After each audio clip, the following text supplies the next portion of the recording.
Ce qu'on regardait aussi pour les prélèvements CEPA, perdre 1 heure à saisir tous les prélèvements, alors qu'en fait, en un on clique sur un bouton, on vérifie tout, on génère le fichier XML, on l'envoie au site de la banque, on prélève 80 personnes d'un coup. Le gain de temps, il est colossal. Il y a quelques années, tu es allé en Chine avec ton épouse, et puis ton beau-frère aussi. Ouais. Et vous avez acheté du matériel, des bureaux, des chaises. Vous avez eu pour 6-7 000 balles de containers. Pour à peu près 30 000 euros de marchandises dedans, tu me disais. C'est ça. Et c'est clair que tu as fait une économie. Même pas, je crois qu'on avait acheté pour 20 000 euros de containers. Tu fais beaucoup de petites factures, des fois j'ai vu des 12 euros, 17 euros. C'est ça, donc faut. Mais parce qu'en fait, ton gars il y va et puis il va rester toute la matinée, il va enchaîner plusieurs petits contrats. C'est ça. Donc d'ailleurs, ça entraîne des problèmes de logistique et d'organisation très particuliers. Bonjour les nettoyeurs, cette semaine nous sommes en Seine-et-Marne avec David Jardin. Bonjour David, merci de nous accueillir. Bonjour, ici. Pas de souci. On va rester 3 jours ensemble. Ouais, sympa, enrichissant. Et c'est bon, tu me supportes encore? Ouais, ça va aller. Bon, dis-nous en plus sur ton activité. Qu'est-ce que tu fais? C'est quoi ta spécialité? Sur quel secteur d'activité tu vas être meilleur que les autres, entre guillemets? Sur quoi tu t'es spécialisé? Alors, ma spécialité, on fait un nettoyage général un peu comme beaucoup d'entreprises, sauf que mon cœur de cible et ma spécialité, c'est le nettoyage des vitres. Moi-même, je suis laveur de carreaux depuis 30 ans. Okay. Comme je dis, quand tu as à faire quelque chose, autant il faut faire à fond ce qu'on sait faire et le faire à fond. Donc moi, étant laveur de carreaux, j'ai développé l'activité autour du laveur de vitres, d'où le nom de l'entreprise, c'est laveurdecarreaux.com. Laveurdecarreaux.com. Donc on va montrer aussi les plaquettes en vidéo pendant qu'on parle, et puis les cartes de visite effectivement avec le petit bonhomme qui est partout sur les véhicules. On va montrer également les véhicules. Donc ouais, toi ton cœur de cible c'est lavage de vitres. C'est le lavage de vitres. Professionnel et particulier, tu proposes Alors en fait on fait les deux, avec la petite différence c'est que on a deux antennes, deux structures. Deux structures, deux sirettes, deux enseignes. Deux sirettes, deux enseignes, avec donc laveurdecarreaux.com qui est ciblé professionnel, où là on fait tout type de vitrerie, toute hauteur, toute taille, toute dimension, du petit commerce à l'immeuble complet, enfin voilà. Okay. Et aussi de la petite véranda. Et la petite véranda, donc là côté service à la personne. Crédit d'impôt. Crédit d'impôt. Après là l'entreprise c'est Mon Homme à Tout Faire. Ouais, donc tu as un CONAN, code SAP, tu passes par Nova pour faire tes déclarations. C'est ça. Les déclarations c'est tous les combien? Pour ceux qui voudraient se lancer là-dedans. Tous les mois on doit faire un suivi d'activité qu'ils appellent ça, et puis avec une transmission via le site Nova. On rappelle pourquoi il y a deux antennes, parce que légalement, on n'a pas le droit de mélanger les deux activités. Si on a un code SAP pour faire du service à la personne avec le crédit d'impôt, on se doit de le... En fait, on n'a pas le droit de travailler avec les professionnels. C'est exclusif, on doit faire que ça. C'est où on fait du pro, où on fait du SAP. Donc c'est pour ça que tu as été obligé de créer deux structures. Il y en a qui vont passer par des coopératives et qui vont se faire facturer. Ouais, c'est ça, ils font de la refacturation. Après, c'est encore autre chose. Ouais. Mais, donc là, deux entités. Alors, on va pas parler chiffre d'affaires, nombre de salariés, véhicules pour le moment. Comment t'en es arrivé là? Comment on finit dans le nettoyage? Comment on finit dans le nettoyage? Par hasard. Je suis un peu né dedans, façon de parler. Parce que mon grand-père était laveur de carreaux, mon oncle, mon père, mes cousins, enfin tout le monde faisait ça. Moi, j'avais dit jamais non, moi ça m'intéressait pas, à part l'avoir fait étudiant pour faire un peu d'argent de poche. C'était pas mon truc. Alors mon père lui avait revendu sa clientèle même avant même que je naisse. Alors, la petite anecdote, c'était mon rêve, ça aurait été de racheter, s'il a vendu sa clientèle à un ami. D'accord. Sur le secteur où j'ai ma clientèle. Okay. Et mon rêve, ça aurait été de racheter. Donc là, il existe encore. Il existe encore. La personne qui a racheté, lui, il a pris sa retraite, malheureusement ou heureusement pour lui, peu importe. Il a refilé le bébé à son fils. D'accord. Donc du coup, c'est pas dit que je rachète un jour son portefeuille. Ça porte, tu regardes la vidéo. Et ouais, c'était un petit rêve de gosse, symboliquement, de dire tiens, parce que jamais j'aurais pensé faire ça et que mon père faisait ça. Alors du coup, tu voulais pas faire de nettoyage, mais du coup, tu as fait des études. T'étais non, en fait, dans l'armée aussi. En fait, moi, j'ai arrêté en terminale. En terminale, j'ai pété un câble. J'ai décidé d'arrêter. Parce que, pour l'anecdote, mon père est décédé à ce moment-là. Donc, j'ai arrêté et j'étais passionné de photo à l'époque. Donc, j'ai été faire une école de photo. Donc, pendant 1 an, en alternance, l'entreprise. Et après, je suis parti à l'armée. Donc service militaire. Et donc, du coup, je suis rentré à la RATP. Mon oncle avait son entreprise, cherchait quelqu'un de confiance, parce que ça a toujours du mal, problématique qu'on a toujours aujourd'hui, avec le personnel, trouver des gens de confiance. Donc, il est venu me débaucher. Il dit, tiens, ça t'intéresse de venir bosser avec moi. Et j'ai bossé avec lui pendant 10 ans. 10 ans en parallèle de la RATP. C'est vrai que j'ai démarré dans le domaine, quoi. Et puis, et donc, c'était ton oncle. C'était mon oncle. Et quand son fils devait reprendre, son fils n'a pas voulu. C'est ça. Et puis, du coup, tu t'es Son proposé. fils devait reprendre. Un jour, discuter avec son fils. Il me dit, je sais pas comment dire à mon père. Bon, t'as pas mis une cuillère dorée dans la bouche avec un chiffre d'affaires énorme, hein. C'était une petite boîte qui faisait quoi, 30K? Ouais, en fait, il avait deux fils. Il a refilé les gros clients à son fils aîné qui avait déjà une structure, voilà, qui avait déjà une structure de nettoyage. Il avait une centaine de salariés, donc c'était déjà un truc qui tournait. Et puis moi, il m'a revendu en gros le portefeuille client que j'avais moi en tant que salarié.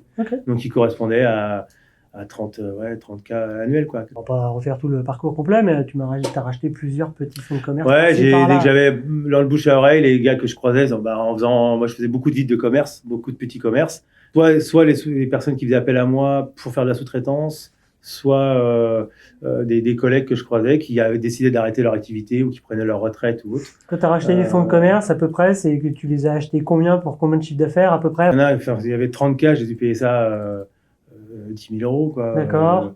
C'est vieux, je me rappelle plus. Mais... Tu es toujours rentré dans tes frais dans les rachats que tu as fait? Ouais, parce que ça m'a permis d'augmenter aussi le portefeuille, même si on perd quasiment 50% de la clientèle rachetée. Tu les as perdus dans les combien de temps, la moitié des contrats? Dans les 5 ans. Souvent. Dans les 5 ans, ouais. Souvent dans les 5 ans, donc tu as le temps de quand même de rembourser tes billes. Et puis, mais ça aussi ça t'ouvre d'autres axes, puisque tu t'arrives sur un secteur où tu es peut-être moins développé, donc du coup, ça te permet, même si tu perds 2-3 clients, en attendant, ça t'a permis de te faire voir d'autres. Donc du coup, tu as fait de la croissance externe, beaucoup de bouche à oreille, beaucoup de demandes sur Internet, laveurdecaro.com qui est très très bien référencé au niveau local, et du coup, tu as à peu près 2 demandes de vie par jour. Une moyenne, en hiver, on va dire, j'ai 1 à 2 demandes par jour. En moyenne, sur l'année, on va dire, ça fait minimum 3 par jour. La petite mamie qui a un appartement à nettoyer au truc un peu plus gros, au bâtiment, quoi. Tant que c'est de la vitre, Tant que c'est de la vitre, ouais, je le prends. Quand c'est pas de la vitre, j'ai des partenaires. Tu fais pas de fin de chantier, de shampoing moquette ou... J'ai tout l'équipement parce que j'ai été amené à le faire, je l'ai fait. J'ai les shampoingeux, j'ai des shampoings moquettes, des monobrosses, on a tout le matériel pour... Ouais, j'ai vu que tu as 2 osmoseurs aussi. Bon, là, c'est de la vitre. C'est de la vitrerie. C'est de la vitrerie. On fait aussi tout ce qui est panneaux solaires, bardage. Voilà. Bardage métallique. Parce que l'osmoseur, c'est parfait pour ça. Après, tout le reste, parce qu'on a plein de clients qui veulent pas des clients historiques, on va dire, que j'avais, qui ont fait des petits entretiens de bureau, où là, ils ont de la moquette et tout comme ça. Et quand c'est dans l'urgence, on peut intervenir tout de suite. Et tout ce qui est fin de chantier, moi, j'ai de la demande aussi, donc j'ai des partenaires. Ouais, mais je veux dire, c'est quoi ton pourcentage de chiffre d'affaires en vitre? C'est un truc que faudrait que je paramètre d'ailleurs sur Econeto. Oui, parce qu'on y a vu faire la comptabilité analytique avec les ça. La vitre, ouais, ça doit être peut-être 80%, ouais. Okay. 80% donc ça va, quand même 20% d'activité secondaire que tu n'as pas cherché spécialement à développer. Non. On rappelle également que tu fais pas de démarchage du tout, tu n'as pas de commercial, tu prospectes pas du tout, jamais. Pas du tout. Le seul démarchage que je faisais moi au début, puisque comme je faisais beaucoup de petits centres-villes, c'est qu'en fait, je faisais la boutique vers le coiffeur X, tu as une boucherie qui s'ouvrait à côté, j'allais le voir, je m'occupe du nettoyage des vides dans le quartier, si vous avez besoin, faites appel à moi. Et puis c'est comme ça qu'au bout d'un moment, j'appelais moi le noyau, c'est qu'en fait, au bout d'un moment, tu démarres avec 2 clients, puis après, tu as toute la rue, tu as 50 clients. Parce que tu fais beaucoup de petites factures, des fois, j'ai vu les 12 euros, 17 euros. C'est ça, donc faut... Mais parce qu'en fait, ton gars, il y va, et puis il va rester toute la matinée, il va enchaîner plusieurs petits contrats. C'est ça. Donc d'ailleurs, ça entraîne des problèmes de logistique et d'organisation très particuliers. On y travaille, on va régler tous ces problèmes-là. Niveau marketing, communication, tu as mis des trucs en place, mais c'est pas spécialement pour faire de l'acquisition. J'ai vu que tu avais presque tous les véhicules stickés. Ouais, il y en a qu'un parce que c'est un vieux. C'est un vieux véhicule que j'ai, 2, parce que j'ai pas envie d'investir dans le stickage pour un véhicule qui a 450 000 km. Il est plus proche de la fin que du début. C'est ça. Donc il sert de dépannage en cas de panne, en cas d'urgence. Voilà, ça permet d'avoir toujours un véhicule quand même de secours. Okay. Je le garde pour ça parce que c'est pas vraiment financièrement de le vendre, ça sert à rien. En termes de flotte de véhicules, t'en as combien là aujourd'hui? J'ai 10 véhicules. 10 véhicules, combien de salariés? Temps plein, temps partiel? Ouais, j'ai 10 salariés. 10 salariés, de mémoire, c'est ça. Que du laveur de vitres? J'ai 4 laveurs de vitres. Enfin, j'en ai plus que 4. Alors, du coup, Et on parlera pas des absences prolongées. Entre les malades, les arrêts maladie, les trucs. Non, j'avais 6 laveurs de vitres normalement et 4 autres. Toutes les entreprises de nettoyage dans lesquelles je vais, Ouais. ils ont tous des problèmes de recrutement et RH. Et c'est vrai que c'est un peu le cancer de la profession. C'est très compliqué de trouver du personnel qualifié, de qualité, sur qui tu peux compter sur la durée. Ouais, c'est vrai ça, que ça, c'est très ça. compliqué. Moi, j'ai un gars qui est là depuis, ça va faire 12 ans. Après, le plus proche, ça fait 5 ans. Ok. 5 ans, et puis depuis, après les autres, 5 ans, 2 ans, je crois. Et après, ça se compte en mois. Non, à part les temps partiels, j'ai 3 temps partiels qui sont là depuis 4-5 ans. Okay, donc il y a pas mal de turnover. Eux, c'est justement, c'est les parties entretien ménage, où eux, ils ont leur site. Je me suis mis à mon compte en 2005, 2005, en tant qu'entreprise individuelle. EURL l'année d'après. Voilà, EURL en 2006. J'ai créé après le service à la personne parce que beaucoup de particuliers demandant à faire les vitres et tout ça. Puis bon, alors l'avantage pour eux, c'est que du coup, il y a 10% de TVA, donc la facture est un peu moins lourde puisqu'ils ne récupèrent pas la TVA, les particuliers. Et en plus, il y a les 50% de crédit d'impôt. Petite précision, 10% de TVA sur le lavage de vitres, mais 20% sur tout ce qui est espace vert, parce que tu fais un peu d'espace vert aussi. Un petit peu, ouais. Un petit peu. J'avais à un moment donné, parce que je m'appelle Jardin, donc ma ligne personnelle, elle sonne beaucoup pour demander à te faire du jardinage. Donc, c'est un peu con de passer à côté des clients. Donc, j'avais embauché à un moment donné même un gars qui faisait que ça, quoi. Okay. Donc, c'était le métier. Ouais. Puis, après, il a décidé de changer de région, et du coup, j'ai repris personne. Donc, mais c'est pas franchement, c'est quelques petits clients chez qui on va faire les vitres et qui veulent des mamies souvent. Ouais, toujours principe, c'est ça, c'est rendre service en annexe, mais ça reste comme ça reste la vitrerie. Et voilà. Okay. C'est l'annexe. Et donc du coup, en termes de chiffre d'affaires. En termes de chiffre d'affaires, c'est 100 000 euros, 100 000 euros pour le service à la personne, sachant et puis 550 000 euros, je crois, de mémoire. Pour la société professionnelle JDNet. Quoi. Et encore, on commence moi, je communiquais pas. On commence depuis un an et demi à communiquer, justement, via le net et le site internet. C'est pour ça qu'en un an, on a doublé le chiffre d'affaires du service à la personne. Oui, que tu n'avais pas développé outre mesure, et puis surtout qui a été ouvert en 2016. Ouais, c'est ça, 2016 ou 2014. Plus récent que la structure pour les professionnels. J'ai toujours laissé de bouche à oreille, vivoter, le client appelle, ok, on vient. Et j'ai jamais été frappé aux portes ou faire quoi que ce soit pour chercher du client. Bon, c'est deux clients différents. Parce que non, mais de toute façon, tu as une croissance qui est déjà largement suffisante et surtout, tu es de toute façon freiné par le problème du recrutement. C'est ça. Aujourd'hui, tu as plus de demandes limite que ce que tu peux assumer parce que tu n'as pas le personnel pour. C'est ça, c'est même pas limite. J'ai des clients qui s'impatientent et qui râlent parce qu'on n'a pas le temps de leur donner de date. Des fois, quand je dis, là, j'ai 2 mois de délai pour intervenir chez vous, ils me disent, comment ça, 2 mois? Du coup, là, tu as un projet qui te tient à cœur que tu aimerais mettre en place. Ouais, c'est monter un centre de formation parce que je dis, comme j'ai du mal à trouver des gars qui tiennent la route, au moins je peux les former les gens qui sont. J'ai beaucoup de demandes, hein, ça des CV, j'en reçois des centaines tous les mois de personnes qui veulent faire ce métier-là, mais qui n'ont pas le savoir. Donc, je dis c'est un peu dommage. Donc, du coup, si j'ai des gens motivés que je peux former, et puis au moins ça permet de faire le tri. Pour l'instant, tu es juste en phase de réflexion, tu as déjà commencé à te renseigner, tout ce qui va être juridico-légal, ce que tu dois mettre en place. Pour l'instant, c'est mitigé, c'est mi-réflexion, déjà, parce que les locaux sont pas adaptés, donc il faut envisager éventuellement de changer de locaux ou trouver un local à proximité pour avoir l'espace. Il n'y a pas que la théorie, c'est surtout mettre en place la pratique. Donc avoir tous les supports, c'est-à-dire que comme je fais beaucoup de vérandas, une véranda ou tout au moins un toit de véranda pour les faire pratiquer, des vitres, tout type de vitres, du petit carreau, du grand carreau, de la vitrine. Mettre une véranda à l'intérieur, ça paraît compliqué, à moins d'avoir une évacuation d'eau en dessous si tu veux le faire à l'osmoseur. Après, c'est trouver le local après, tu as des organismes qui s'occupent de toute la mise en place. Tu as déjà trouvé l'organisme? Ouais, j'avais déjà trouvé l'organisme qui s'occupait parce que tu as j'ai oublié les mots, mais tu as Kailopi, tous les systèmes par lesquels tu es obligé de passer pour avoir le droit tu peux faire une formation comme ça, mais bon, il faut qu'elle soit financée. Les gens qui recherchent l'emploi haute, ils n'ont pas forcément le budget pour payer une formation. Donc si tu peux passer par le biais de Pôle emploi ou différents comptes de formation, voilà. En charge. C'est ça. Donc du coup, ça peut aider. Et ça, tu as des organismes qui prennent tout en charge. Ça a un coût. Mais genre, c'est tellement une usine à gaz que si tu veux que ce soit... C'est mieux de passer par un prestataire extérieur qui va C'est effectivement il va te facturer ça va te coûter peut-être un peu plus cher. Ah ouais, c'est sûr, mais au final, au final, c'est mieux que de prendre quelqu'un à temps plein qui va gérer ça, et puis là, en fait, le reste du temps, on va s'ennuyer parce qu'il y a des... Oui, il y a des choses à mettre en place et de la paperasse à mettre en place, mais au final, une fois que c'est fait, voilà, c'est ça. Puis c'est mieux de prendre des gens qui sont vraiment spécialisés là-dedans. Voilà, moi, après, ça reste quand même spécifique. Ça reste spécifique. Moi, mon savoir, c'est le nettoyage des vitres. Ouais. Après, le reste, je pense qu'il faut laisser chacun sa partie, quoi. Là, aujourd'hui, tu as un comptable expert comptable qui se connecte, qui récupère les données. Tu as une personne qui te fait les payes. Ouais, bah c'est le même. Vraiment, c'est le même. Enfin, c'est le même cabinet. C'est le même cabinet, ouais.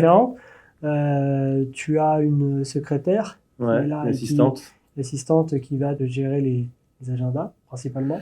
Elle t'aide beaucoup. Alors pour l'instant, la facturation également. Pour l'instant, tant qu'on n'a pas mis les codes en place, moi je gère les agendas, les plannings du moins. Lou, elle s'occupe tout ce qui est administratif. Moi, à la limite, j'ai plus que les plannings à gérer parce que la connaissance. Alors après, c'est la connaissance de la géographique du secteur. J'ai la connaissance des sites, du temps de travail, qui est capable de le faire, comment faut le faire. Enfin, du coup, c'est vrai que c'est plein de petites choses à savoir pour pouvoir gérer les plannings qui sont assez chronophages et assez... Ouais, tu délègues, mais c'est une usine à gaz, en fait. J'ai voulu essayer de transmettre un peu la gestion des plannings.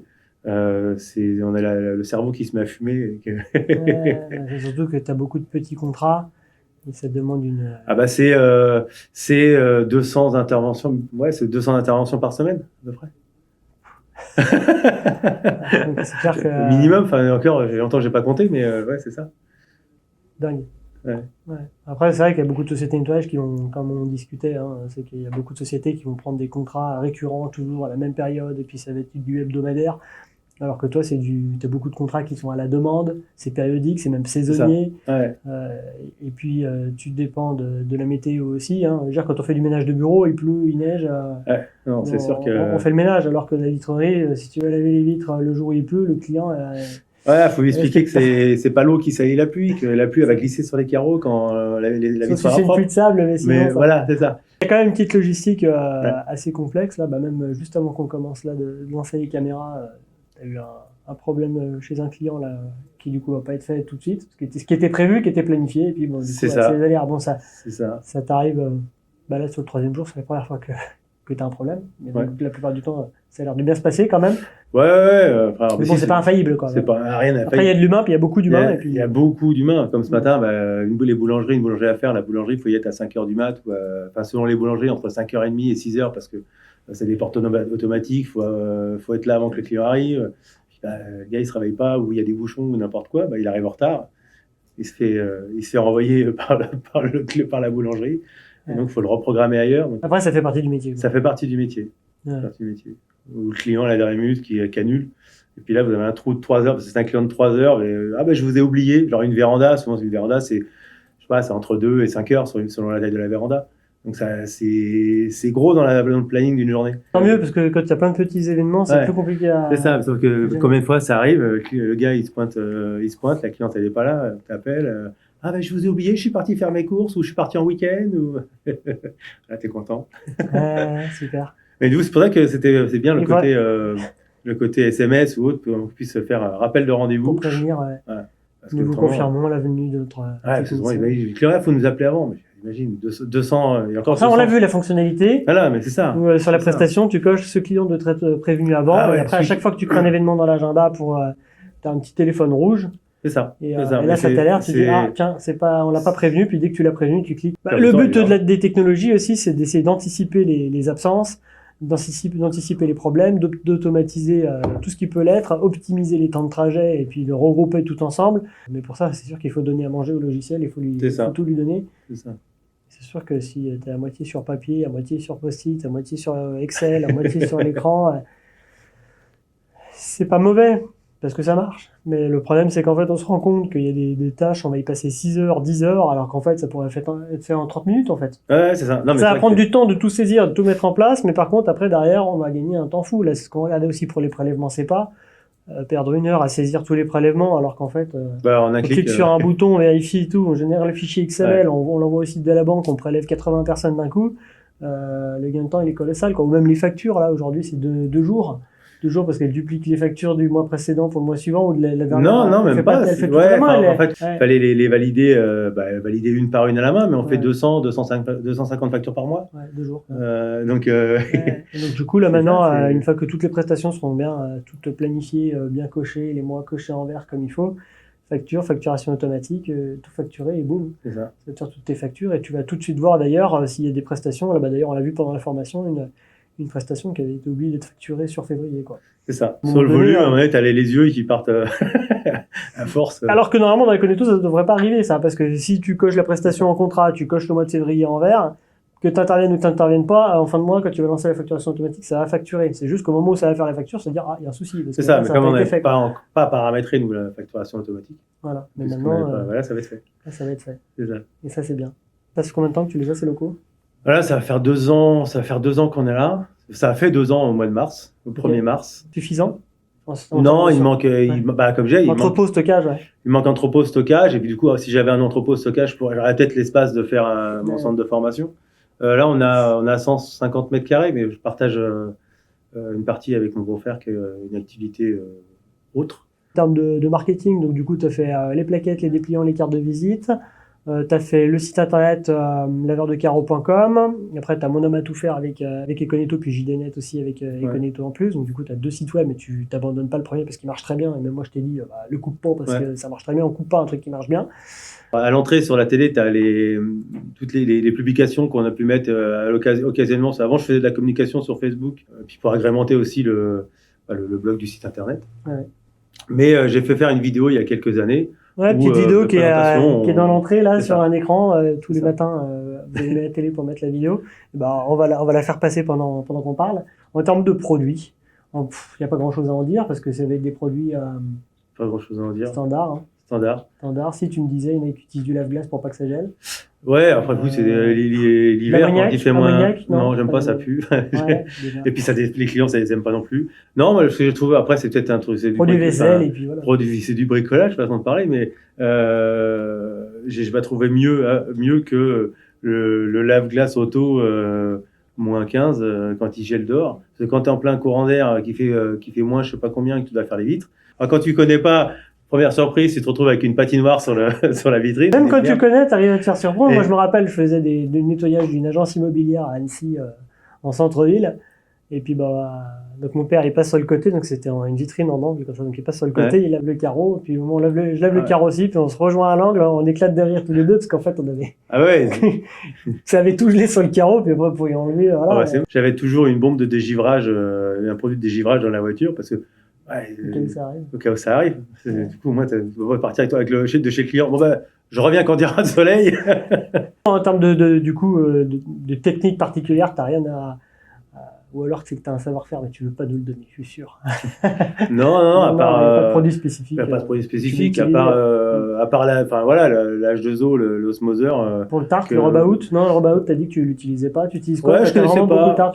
Pour le tarte, souvent on utilise le vinaigre, des produits, des tartrans du commerce, quoi. Mais c'est vrai que je ne connaissais pas rub-out. Tu avais des vitres qui étaient vraiment blanches, ou même piquées par le tartre. Ouais. Tu as beau mettre tout ce que tu veux, de l'acide, il y en a qui mettent de l'acide ou du détartrant polyvalent. L'acide, c'est dangereux parce que tu vas après tu as les joints, tout ça. Tu flingues les joints, tu flingues les huisseries, ni fait ni à faire. Donc moi déjà, le personnel a été interdiction d'utiliser de l'acide. Si, des fois quand je faisais des sanitaires, hormis ça, on n'utilisait pas d'acide. Et puis le seul produit qui avait marché à nous à l'époque, c'était ça. Et même, je dirais, vu qu'il y avait une très grande surface de carreaux. Ouais. On avait pris une lustreuse de carrosserie avec le disque blanc. Le disque abrasif, là, enfin abrasif blanc. Oui, c'est le disque blanc.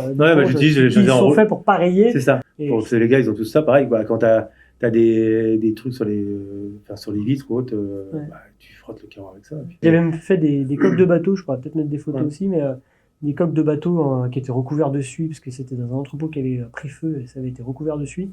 Et en fait, avec le pad comme ça sur la lustreuse, j'ai réussi à ramener complètement à neuf le gel coat, quoi. Ouais. Après, il a fallu utiliser des produits de carrosserie aussi en plus, produits de lustrage, quoi. Mais c'est vrai qu'il y a des petites techniques qui existent, mais c'est dans des cas particuliers, vu que tu vas faire principalement du nettoyage de vitres en entretien courant.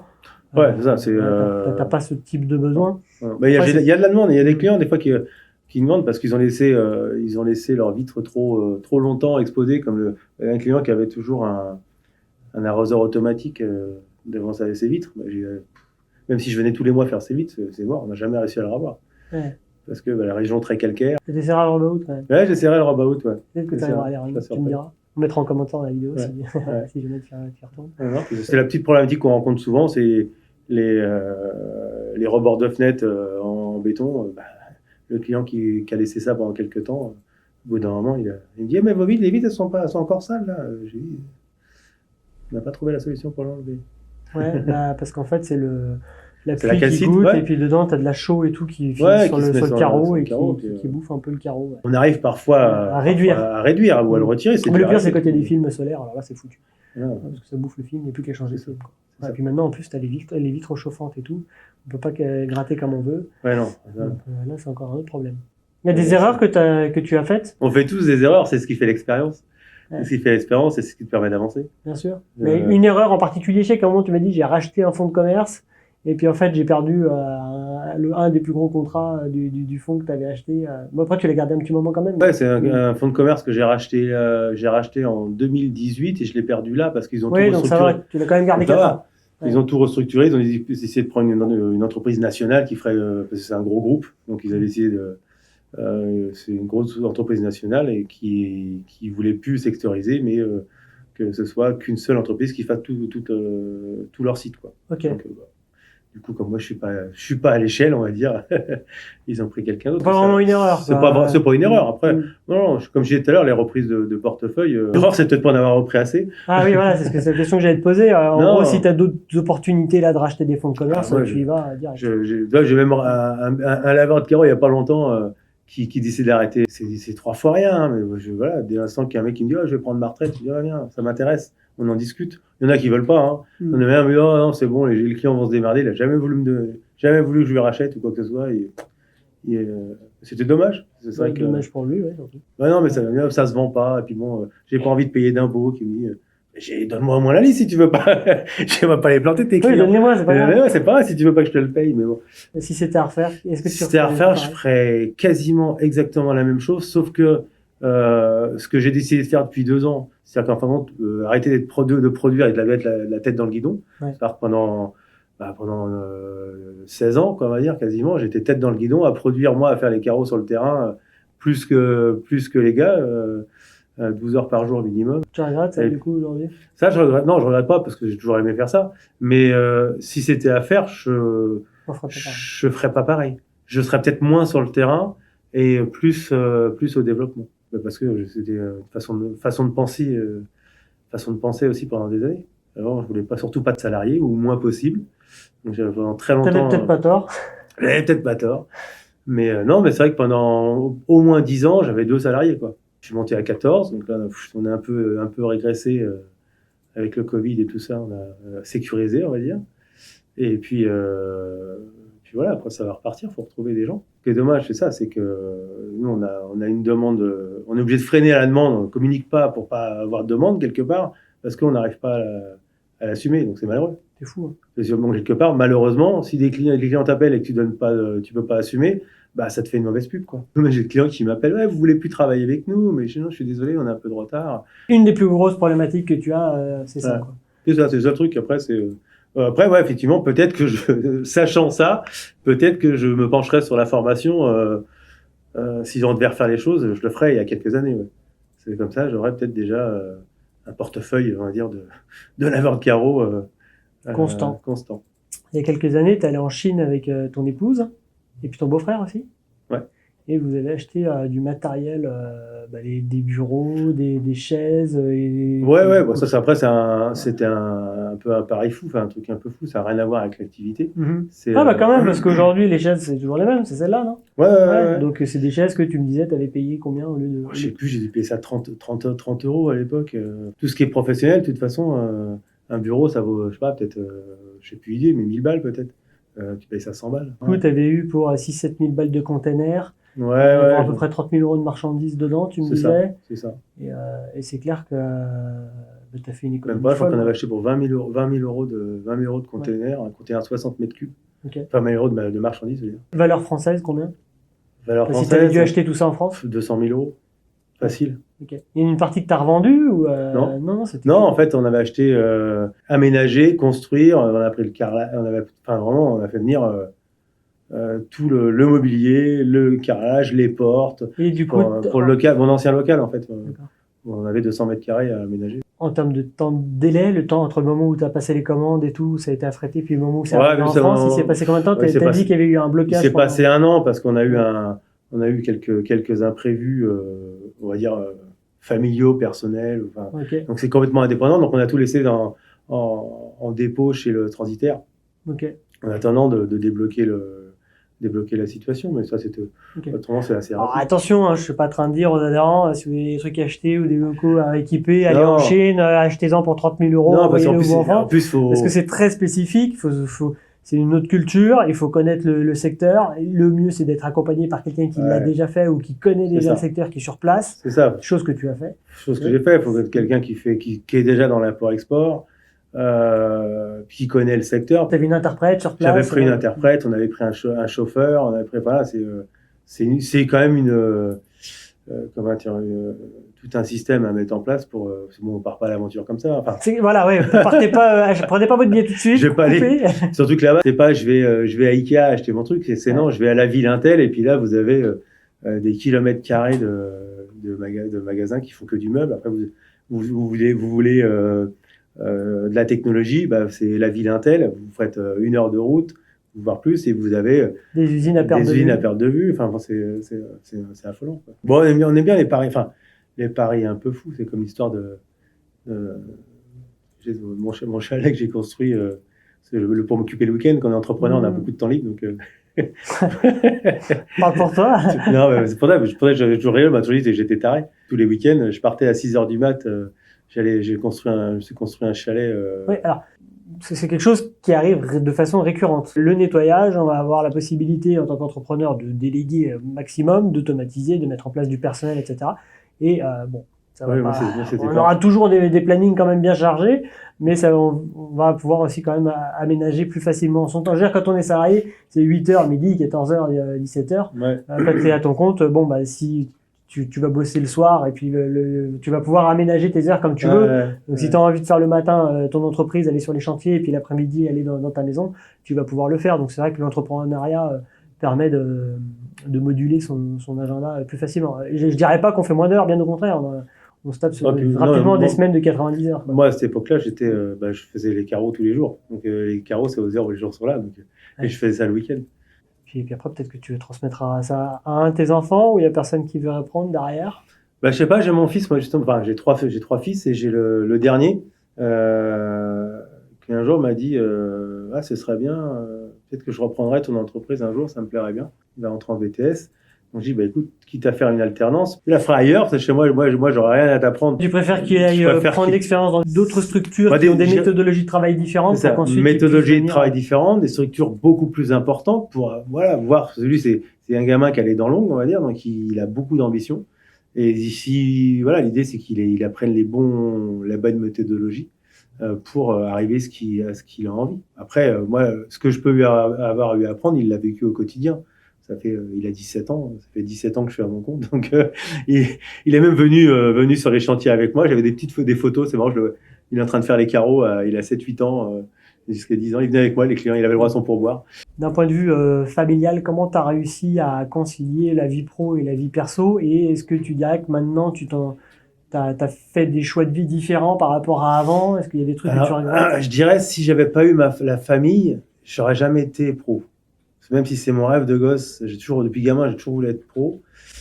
C'est ma femme qui est derrière, m'a toujours boosté. Elle est plus carriériste que toi, de base? Non, elle est en plus. Moi, je suis plus dans la sécurité. Elle est plus, je sais pas le terme, un peu insouciante. Insouciante, c'est genre, je m'en fous, je fonce. Parce que ton épouse est également à son compte aussi. Elle est également à son compte. Elle est largement après moi. Quand je me suis mis à mon compte, donc j'ai quitté la RATP, elle était au chômage, elle était enceinte, on venait d'acheter une maison, donc pari fou. Et c'est là je me suis posé la question, je dis t'es sûr? Elle m'a dit vas-y on fonce, on s'en fout, on verra bien, on est jeunes, on en profite. J'avais 33 ans. Derrière, elle a voulu monter son affaire. Et voilà, on se booste l'un l'autre. Donc c'est pour ça que j'ai... Famille d'entrepreneurs. Ça m'a obligé, étant beaucoup pris, à réaliser que j'avais mes grands qui étaient autonomes, parce qu'ils ont quand même 10 ans d'écart. Et le dernier, je me suis obligé à prendre du temps, voire le mercredi à l'époque, ou au moins la moitié du mercredi, pour partager des choses avec lui. Autrement, j'étais inexistant, donc ça devenait problématique pour lui surtout. Et puis du coup, ça nous a permis de développer une super complicité, quoi. T'es plus proche du coup de lui que des autres. Ah bah oui, complètement. Il m'a fait une confession il y a quelques jours en me disant que de toute façon, t'es pas mon père, t'es mon père, mon confident, mon ami. Donc voilà, on partage tout, quoi. Aussi, quoi. Cool, voilà. Si tu regardes la vidéo, je pense que ça a un petit peu touché ton père, on va pas sentir. Non, mais c'est vrai, ça fait plaisir. Ouais, ça fait plaisir. Un bon équilibre professionnel, personnel. Ouais, et puis voilà, ce sera à refaire. Tu referais peut-être pas tout pareil. Non. Je me remettrais peut-être à mon compte plus tôt. Ouais.